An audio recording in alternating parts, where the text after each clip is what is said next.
Hi friends, എല്ലാവർക്കും aim study സെന്ററിന്റെ പുതിയൊരു വീഡിയോയിലേക്ക് സ്വാഗതം. അപ്പോൾ നിരവധി കോളുകളാണ് ഇപ്പോൾ നമുക്ക് വന്നുകൊണ്ടിരിക്കുന്നത്. കേട്ടറ്റിൻ്റെ റിസൾട്ട് ഇനി പുനഃപരിശോധിക്കുമോ എന്നുള്ളത്. ഓക്കെ, അപ്പോൾ അത് ഏതൊക്കെ കാറ്റഗറിയിലൊക്കെ ഇനി പിന്നെ പരിശോധിക്കും, ഇനി ഞങ്ങളുടെ റിസൾട്ടൊക്കെ മാറുമോ മിസ്സേ എന്നും പറഞ്ഞ് ഒരുപാട് കുട്ടികൾ വിളിക്കുന്നുണ്ട് കേട്ടോ. അപ്പോൾ അതിനുള്ളൊരു മറുപടി അത് നിങ്ങളിലേക്ക് എത്തിക്കുക എന്നുള്ളത് ഞങ്ങളുടെ കടമ തന്നെയാണ് അല്ലേ. അപ്പോൾ അതുമായി ബന്ധപ്പെട്ട ഇൻഫോർമേഷനുമായിട്ടാണ് നിങ്ങളുടെ മുന്നിലേക്ക് വന്നിരിക്കുന്നത്. അപ്പോൾ അതിനു മുമ്പ് ചാനലൊന്ന് സബ്സ്ക്രൈബ് ചെയ്യുക, ബെല്ലൈക്കൺ കൂടെ ഒന്ന് എനേബിൾ ചെയ്തിടാം. ഓക്കെ, അപ്പോൾ കേട്ടിട്ട് കഴിഞ്ഞ എക്സാമിൻ്റെ റിസൾട്ട് വന്നതിൻ്റെ ഒരു വിജയ ആഘോഷം തന്നെയാണ് കേട്ടോ എയിം സ്റ്റഡി സെൻറ്റർ നടന്നുകൊണ്ടിരിക്കുന്നത്. കഴിഞ്ഞ 11 കേഡറ്റിലായിട്ട് ഞങ്ങൾക്കിപ്പോൾ 10,000-ലധികം ഉദ്യോഗാർത്ഥികളെയാണ് കേഡറ്റ് ക്വാളിഫൈ ചെയ്യാനായിട്ട് സാധിച്ചിരിക്കുന്നത്. അപ്പോൾ അതിൻ്റെ ഒരു സന്തോഷത്തിലൂടെയാണ് ഞങ്ങളെല്ലാവരും.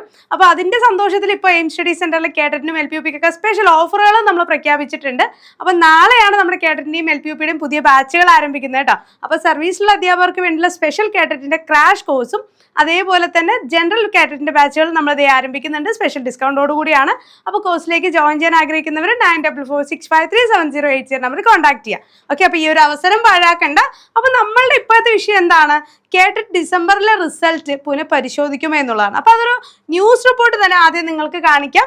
അപ്പോൾ നമ്മുടെ പുതിയ ബാച്ച് നാളെ മറക്കണ്ട, ഫ്രണ്ട്സിലേക്ക് ഒന്ന് ഷെയർ ചെയ്ത് കൊടുക്കണേ. അപ്പോൾ കേട്ടിട്ട് ഉത്തരസൂചികയും ഫലവും തമ്മിൽ പൊരുത്തക്കേട് എന്നുള്ളത് തന്നെയാണ് ആദ്യം. അപ്പോൾ ഒരുപാട് റിപ്പോർട്ടുകളൊക്കെ വന്നു അല്ലേ. സ്വീയിങ്ങിൻ്റെ വിഭാഗത്തിൽ 0 മാർക്ക് വന്ന ഒരുപാട് പേരുണ്ട്. അതേപോലെ തന്നെ കാറ്റഗറി 1ലും 2ലൊക്കെ 1-2 പേര് വിളിച്ചിട്ട് ക്യാൻസലായ ചോദ്യങ്ങളുടെ മാർക്ക് കിട്ടിയിട്ടാണോ അല്ലെങ്കിൽ അത് ആഡ് ചെയ്തിട്ടാണോ റിസൾട്ട് വന്നേ, അതല്ല തോന്നുന്നുണ്ട്. 1-2 മാർക്കിൻ്റെയൊക്കെ ഡിഫറൻസ് റെക്ടിഫൈഡ് കീ പ്രകാരം മാറ്റം വന്നിട്ടുണ്ട് എന്നൊക്കെ പറഞ്ഞ് ഒരുപാട് പേര് ആശങ്കയിലാണ്. അപ്പോൾ അവരെല്ലാവരും, അതായത് 1-2 മാർക്കിന് ക്വാളിഫൈ ആയിട്ട് ആവാതെ പോയ ആളുകൾക്കാണ് ഈ ഒരു ടെൻഷൻ ഉള്ളത് അല്ലേ. അപ്പോൾ അവർക്കുള്ളൊരു മറുപടി തന്നെയാണ് ഇത് കേട്ടോ. അപ്പോൾ ഇതിൽ തന്നിരിക്കുന്നത് കാറ്റഗറി 4ന്റെ ഉത്തരസൂചികയിൽ വിജയം ഉറപ്പിച്ച അല്ലെങ്കിൽ ആൻസർ കീ പരിശോധിച്ച് വിജയം ഉറപ്പിച്ച പലർക്കും ഇത്തവണത്തെ റിസൾട്ട് വന്നപ്പോൾ നിരാശയാണ് ഫലമായിട്ട് വന്നത്. കാരണം ഒരുപാട് പേർക്ക് റെക്ടിഫൈഡ് കീ പ്രകാരമുള്ള മാർക്കല്ല വന്നിരിക്കുന്നത്. ഒരു വല്ലാത്തൊരു വൈരുദ്ധ്യം അതിൽ അനുഭവപ്പെട്ടു എന്ന് പറഞ്ഞൊരു പരാതികളാണ് ഇപ്പോൾ പോയിട്ടുള്ളത്. ഓക്കെ, അപ്പോൾ കഴിഞ്ഞ കേട്ടറ്റിൻ്റെ കാറ്റഗറി 1, 2, 3, 4യുടെയും പരീക്ഷയൊക്കെ കഴിഞ്ഞ് ഫെബ്രുവരി 21, 23 തീയതികളിലായി നടന്നിരുന്നു അല്ലേ. അതിൽ ഫെബ്രുവരിയിൽ നടന്ന ഈ ഒരു പരീക്ഷയുടെ ഫലം മെയ് 26-നാണ് പ്രസിദ്ധീകരിച്ചത്. മെയ് 22-ന് അതിൻ്റെ ഉത്തരസൂചിക, പുതുക്കിയ ഉത്തരസൂചികയും വന്നു. അപ്പോൾ UP വിഭാഗത്തിൽ ഭാഷാധ്യാപകരും സ്പെഷ്യലിസ്റ്റ് ഫിസിക്കൽ എഡ്യൂക്കേഷൻ അധ്യാപകരും കാറ്റഗറി 4 ഉൾപ്പെടുന്ന ഈ പറയുന്ന സ്പെഷ്യൽ ടീച്ചേഴ്സ് അല്ലെ, Arabic, Sanskrit, Hindi, sewing, physical education പോലെയുള്ള കാറ്റഗറി 4-ൽ ഉൾപ്പെടുന്നവർക്കാണ് ഇങ്ങനെ ഒരു പൊരുത്തക്കേട് ഇപ്പോൾ വന്നിരിക്കുന്നത്.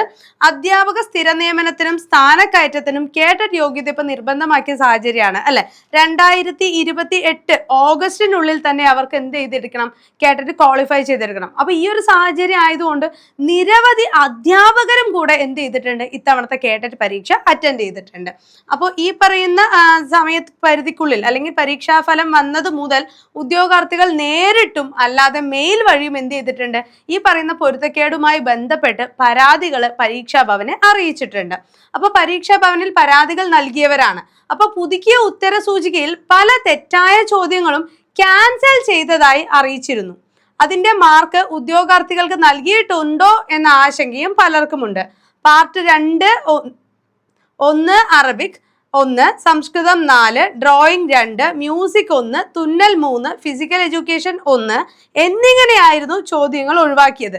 തുന്നൽ പരീക്ഷ എഴുതിയിട്ട് മാർക്ക് 3-ൽ 0 മാർക്ക് അല്ലെങ്കിൽ പാർട്ട് 3-ല് 0 മാർക്ക് നേടിയ ആളുകൾ വരെ ഉണ്ട് എന്നാണ് പറയുന്നത്.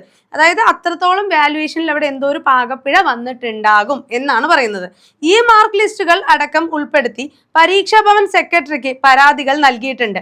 അധ്യാപകർക്ക് അർഹമായ മാർക്ക് നൽകി പുതുക്കിയ ഫലം ഉടൻ പ്രസിദ്ധീകരിക്കണമെന്ന് ഫെഡറേഷൻ സംസ്ഥാന ജനറൽ സെക്രട്ടറി മൻസൂർ മടമ്പാട്, സംസ്കൃത അധ്യാപക ഫെഡറേഷൻ സംസ്ഥാന general secretary CP Suresh Babu, Kerala Urdu teachers association സംസ്ഥാന general secretary KK Abdul Salam എന്നിവർ ആവശ്യപ്പെട്ടിട്ടുണ്ട്. അപ്പോൾ അതിൽ നമുക്ക് ഈ ഫലം പുനഃപരിശോധിക്കും എന്ന് തന്നെയാണ് ഇതിൽ റിപ്പോർട്ടിൽ പറയുന്നത്. കാറ്റഗറി 4 പരീക്ഷ എഴുതിയ എല്ലാവരുടെയും ഉത്തരക്കടലാസുകൾ പുനഃപരിശോധിക്കും എന്ന് എസ് സന്തോഷ് കുമാർ സെക്രട്ടറി അറിയിച്ചിട്ടുണ്ടെങ്കിലും പരാതികൾ ഉന്നയിച്ചവരുടെ എല്ലാവരുടെയും തന്നെ പുനഃപരിശോധിക്കും എന്ന് തന്നെയാണ് നമുക്കും കരുതാനായിട്ട് സാധിക്കുക. ഓക്കെ, അപ്പൊ കാറ്റഗറി 1, 2, 3 എന്നുള്ളവർക്ക് ഇപ്പൊ തൽക്കാലത്തേക്ക് ആശങ്കയൊന്നും വേണ്ട.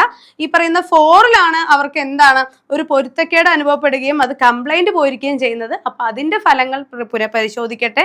അർഹരായ മാർക്കോട് കൂടെ തന്നെ അധ്യാപകർക്ക് കേട്ടിട്ട് ക്വാളിഫൈ ചെയ്യാനായിട്ട് സാധിക്കട്ടെ എന്നുകൂടെ ഞാൻ ഈ സമയത്ത് പറയുകയാണ് കേട്ടോ. ഓക്കെ, അപ്പൊ ബാക്കിയുള്ളവരൊന്നും ടെൻഷൻ അടിക്കേണ്ട. അടുത്ത ഭൂഘട്ടത്തിലേക്ക് തന്നെ നമുക്ക് നോക്കി നടക്കുക. അടുത്തത് എന്താണ്, അധ്യാപകരാണ് എന്നുണ്ടെങ്കിൽ കേഡറ്റ് ക്വാളിഫൈഡ് ആയി അതിന്റെ സന്തോഷത്തിലായിരിക്കും. നമ്മുടെ അടുത്ത LPUPക്കും അല്ലെങ്കിൽ ഭാവിയിലെ അധ്യാപകരാൻ തയ്യാറെടുക്കുന്നവരാണെങ്കിൽ ഇനി ഒട്ടും കാത്തിരിക്കേണ്ട. LPUPക്കുള്ള പ്രിപ്പറേഷൻസ് ഉടൻ തന്നെ ആരംഭിക്കുക കേട്ടോ. ഇനി കേഡറ്റ് കിട്ടിയില്ല എന്ന് പറഞ്ഞ് ടെൻഷൻ അടിച്ചിരിക്കുന്നവരുണ്ടെങ്കിൽ ഉടൻ കേഡറ്റ് പ്രിപ്പറേഷൻ സ്റ്റാർട്ട് ചെയ്തോളാം.